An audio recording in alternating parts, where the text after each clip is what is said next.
شروع اللہ کا نام لے کر جو بڑا مہربان نہایت رحم والا ہے۔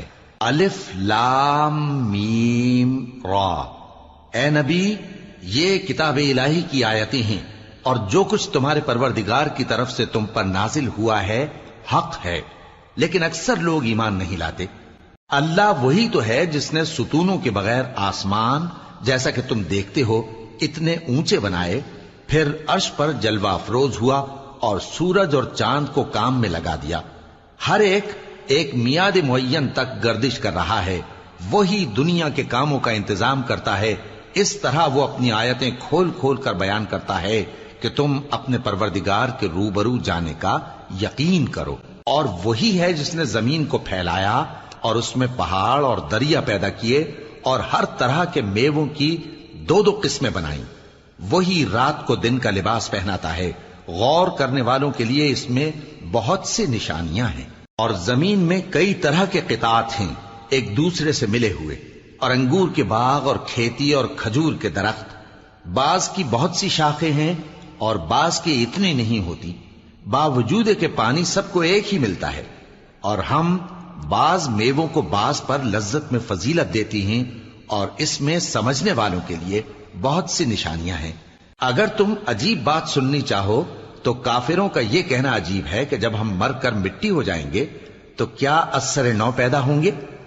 یہی لوگ ہیں جو اپنے پروردگار سے منکر ہوئے ہیں، اور یہی ہیں جن کی گردنوں میں طوق ہوں گے، اور یہی اہل دوزخ ہیں کہ ہمیشہ اس میں جلتے رہیں گے۔ اور یہ لوگ بھلائی سے پہلے تم سے برائی جلدی سے مانگتے ہیں، یعنی طالب عذاب ہیں، حالانکہ ان سے پہلے عذاب واقع ہو چکے ہیں۔ اور تمہارا پروردگار لوگوں کو باوجود ان کی بے انصافیوں کے معاف کرنے والا ہے، اور بے شک تمہارا پروردگار سخت عذاب دینے والا ہے۔ اور کافر لوگ کہتے ہیں کہ اس پیغمبر پر اس کے پروردگار کی طرف سے کوئی نشانی کیوں نازل نہیں ہوئی؟ اے نبی، تم تو صرف خبردار کرنے والے ہو، اور ہر ایک قوم کے لیے رہنما ہوا کرتا ہے۔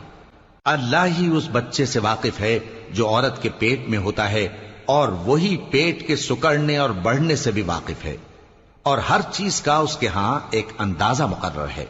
وہ چھپی اور ظاہر چیزوں کا جاننے والا ہے، سب سے بزرگ ہے، عالی رتبہ ہے۔ کوئی تم میں سے چپکے سے بات کہے یا پکار کر، یا رات کو کہیں چھپ جائے یا دن کی روشنی میں کھلم کھلا چلے پھرے، اللہ کے نزدیک برابر ہے۔ اس کے آگے اور پیچھے اللہ کے چوکیدار ہیں جو اللہ کے حکم سے اس کی نگرانی کرتے ہیں۔ اللہ اس نعمت کو جو کسی قوم کو حاصل ہے نہیں بدلتا جب تک کہ وہ اپنی حالت کو نہ بدلے، اور جب اللہ کسی قوم کے ساتھ برائی کا ارادہ کرتا ہے تو وہ پھر نہیں سکتی، اور اللہ کے سوا ان کا کوئی مددگار نہیں ہوتا۔ وہی تو ہے جو تم کو ڈرانے اور امید دلانے کے لیے بجلی دکھاتا اور بھاری بھاری بادل پیدا کرتا ہے، اور رعد اور فرشتے سب اس کے خوف سے اس کی تسبیح و تحمید کرتے رہتے ہیں۔ اور وہی بجلیاں بھیجتا ہے، پھر جس پر چاہتا ہے گرا بھی دیتا ہے، جبکہ وہ اللہ کے بارے میں جھگڑتے ہیں، اور وہ بڑی قوت والا ہے۔ کام کا پکارنا تو اسی کا ہے، اور جن کو یہ لوگ اس کے سوا پکارتے ہیں وہ ان کی پکار کو کسی طرح قبول نہیں کرتے، مگر اس شخص کی طرح جو اپنے دونوں ہاتھ پانی کی طرف پھیلا دے تاکہ دور ہی سے اس کے منہ تک آ پہنچے، حالانکہ وہ اس تک کبھی بھی نہیں آ سکتا۔ اور اسی طرح کافروں کی پکار بیکار ہے۔ اور جتنی مخلوقات آسمانوں اور زمین میں ہے، خوشی سے یا ناخوشی سے اللہ کے آگے سجدہ کرتی ہے، اور ان کے سائے بھی صبح و شام سجدے کرتے ہیں۔ ان سے پوچھو کہ آسمانوں اور زمین کا پروردگار کون ہے؟ تم ہی کہہ دو کہ اللہ۔ ان سے کہو کہ کیا تم نے اللہ کو چھوڑ کر ایسے لوگوں کو کارساز بنایا ہے جو خود اپنے نفع و نقصان کا بھی اختیار نہیں رکھتے؟ کہو کیا اندھا اور آنکھوں والا برابر ہیں، یا اندھیرا اور اجالا برابر ہو سکتا ہے؟ بھلا ان لوگوں نے جن کو اللہ کا شریک مقرر کیا ہے، کیا انہوں نے اللہ کسی مخلوقات پیدا کی ہے جس کے سبب ان کے لیے مخلوقات مشتبہ ہو گئی ہے؟ کہہ دو کہ اللہ ہی ہر چیز کا پیدا کرنے والا ہے، اور وہ یکتا ہے، بڑا زبردست ہے۔ اسی نے آسمان سے مے برسایا، پھر اس سے اپنے اپنے اندازے کے مطابق نالے بہہ نکلے، پھر پانی پر پھولا ہوا جھاگ آ گیا، اور جس چیز کو زیور یا کوئی اور سامان بنانے کے لیے آگ میں تپاتے ہیں اس میں بھی ایسا ہی جھاگ ہوتا ہے. اس طرح اللہ حق و باطل کی مثال بیان فرماتا ہے. سو جھاگ تو سوکھ کر زائل ہو جاتا ہے اور پانی جو لوگوں کو فائدہ پہنچاتا ہے وہ زمین میں ٹھہرا رہتا ہے.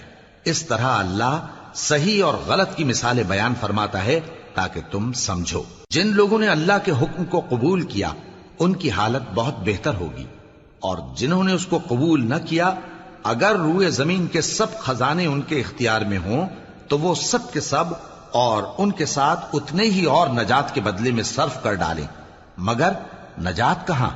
ایسے لوگوں کا حساب بھی برا ہوگا اور ان کا ٹھکانہ بھی دوزخ ہے، اور وہ بری جگہ ہے.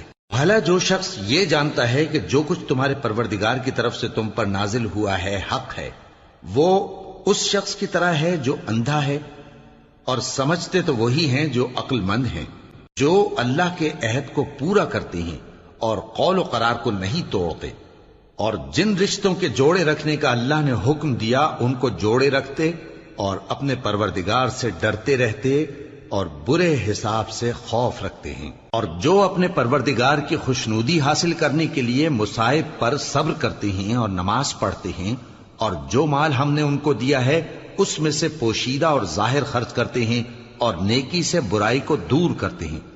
یہی لوگ ہیں جن کے لیے عاقبت کا گھر ہے، یعنی ہمیشہ رہنے کے باغات جن میں وہ داخل ہوں گے، اور ان کے باپ دادوں اور بیویوں اور اولاد میں سے جو نیکوکار ہوں گے وہ بھی بہشت میں جائیں گے، اور فرشتے بہشت کے ہر ایک دروازے سے ان کے پاس آئیں گے اور کہیں گے تم پر سلام ہو، یہ تمہاری ثابت قدمی کا بدلہ ہے، اور عاقبت کا گھر خوب گھر ہے.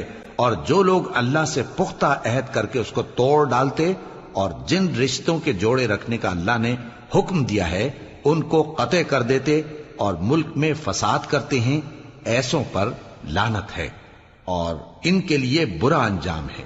اللہ جس کا چاہتا ہے رزق فراخ کر دیتا ہے اور جس کا چاہتا ہے تنگ کر دیتا ہے، اور کافر لوگ دنیا کی زندگی پر خوش ہو رہے ہیں، اور دنیا کی زندگی آخرت کے مقابلے میں بہت تھوڑا سامان ہے.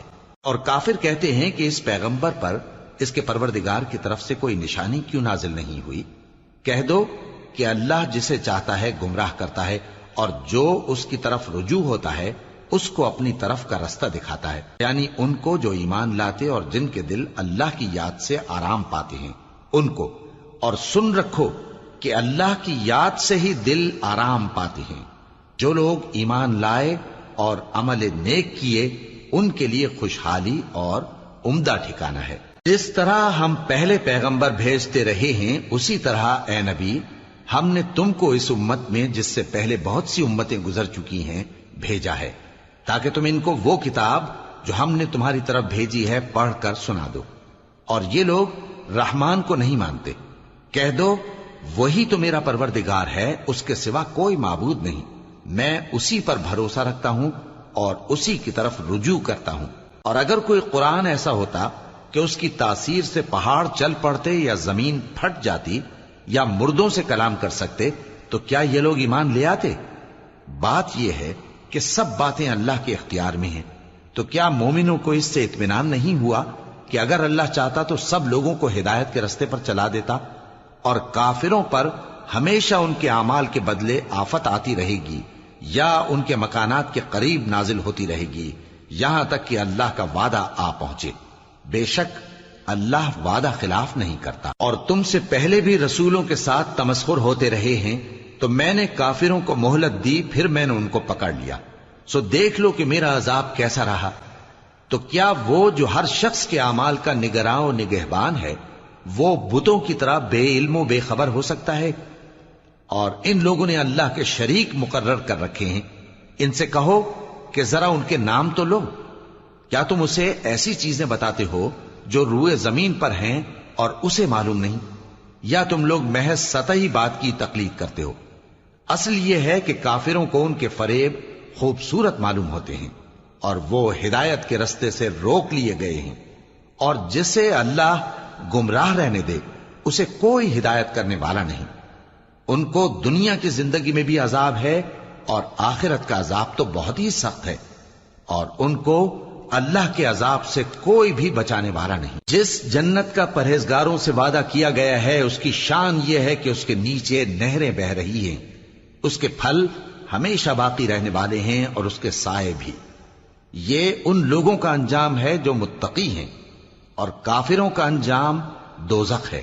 اور جن لوگوں کو ہم نے کتاب دی ہے وہ اس کتاب سے جو تم پر نازل ہوئی ہے خوش ہوتی ہیں، اور بعض فرقے اس کی بعض باتیں نہیں بھی مانتے۔ کہہ دو کہ مجھ کو یہی حکم ہوا ہے کہ اللہ ہی کی عبادت کروں اور اس کے ساتھ کسی کو شریک نہ بناؤں۔ میں اسی کی طرف بلاتا ہوں اور اسی کی طرف مجھے لوٹنا ہے۔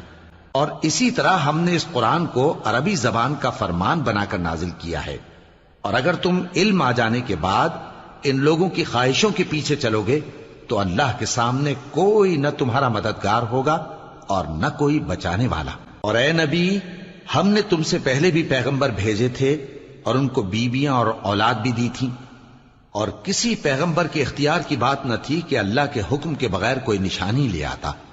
ہر حکم قضا کتاب میں لکھا ہوا ہے۔ اللہ جس چیز کو چاہتا ہے مٹا دیتا ہے اور جس کو چاہتا ہے باقی رکھتا ہے، اور اسی کے پاس اصل کتاب ہے۔ اور اگر ہم کوئی عذاب جس کا ان لوگوں سے وعدہ کرتے ہیں تمہیں دکھائیں، یعنی تمہارے روبرو ان پر نازل کریں، یا تمہاری مدت حیات پوری کر دیں، یعنی تمہارے انتقال کے بعد عذاب بھیجیں، تو تمہارا کام ہمارے احکام کا پہنچا دینا ہے اور ہمارا کام حساب لینا ہے۔ کیا انہوں نے نہیں دیکھا کہ ہم زمین کو اس کے کناروں سے گھٹاتے چلے آ رہے ہیں؟ اور اللہ جیسا چاہتا ہے حکم کرتا ہے، کوئی اس کے حکم کا رد کرنے والا نہیں، اور وہ جلد حساب لینے والا ہے۔ جو لوگ ان سے پہلے تھے وہ بھی بہتیری تدبیریں کرتے رہے ہیں، سو تدبیر تو سب اللہ ہی کی ہوتی ہے۔ ہر شخص جو کچھ کر رہا ہے اللہ اسے جانتا ہے، اور کافر جلد معلوم کر لیں گے کہ آخرت میں اچھا انجام کس کے لیے ہوتا ہے۔ اور کافر لوگ کہتے ہیں کہ تم پیغمبر نہیں ہو۔ کہہ دو کہ میرے اور تمہارے درمیان اللہ اور وہ شخص جس کے پاس کتاب آسمانی کا علم ہے بطور گواہ کافی ہے۔